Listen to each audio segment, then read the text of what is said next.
Total বন্ধ হোক, গরু কুরবানি বন্ধ হোক।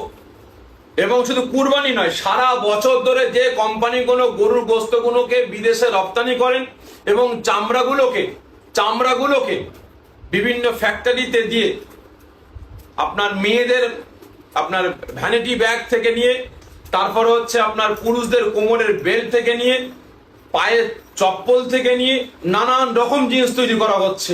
অবিলম্বে এগুলো বন্ধ করা হোক। আমি এই গোরক্ষক বাহিনীদের বলবো এবং আমি আমার রাজ্য সরকারের কাছে অনুরোধ করব, অবিলম্বে এই গরুর চামড়া যে ফ্যাক্টরিগুলো আছে এগুলোকেও বন্ধ করা হোক। যে যে দোকানে চামড়া জুতো বিক্রি করা হয় ওই দোকানগুলোকে ব্যান করা হোক। আপনারা তো কাপুরুষের মতো কাজ করছেন। আমি গোরক্ষক বাহিনীদের বলছি, আপনারা কাপুরুষের মতো কাজ করছেন। যদি হিম্মত থাকে এই অসহায় বাগাল গরুওয়ালাদের মারছেন কেন?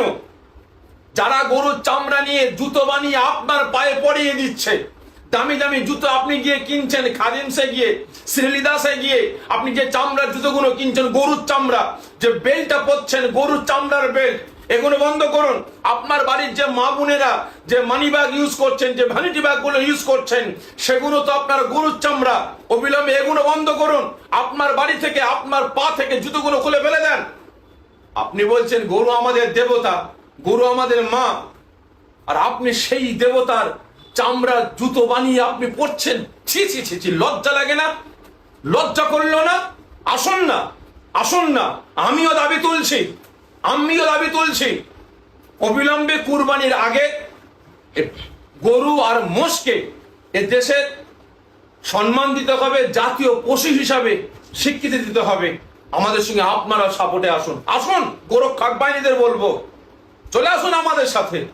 আমি ডেপুটেশন দিতে যাবো চুচুড়ায় জেলা শাসকের কাছে আগামী সোমবার নালে মঙ্গলবার। চলুন দেখবো কত ধানে কত চাল। আপনারা আমার সাথে গিয়ে বলবেন ডিএম সাহেবকে আমি হিন্দু, আমি গোরক্ষক বাহিনী। আজকে পীরজাদারা যখন এসেছে, মুসলমান যখন এসেছে, আমরাও গোরক্ষক বাহিনী এতে সাথ দিয়েছি। আমরাও বলছি গরু আর মোষকে দেশের জাতীয় পশু হিসাবে স্বীকৃতি দেওয়া হোক।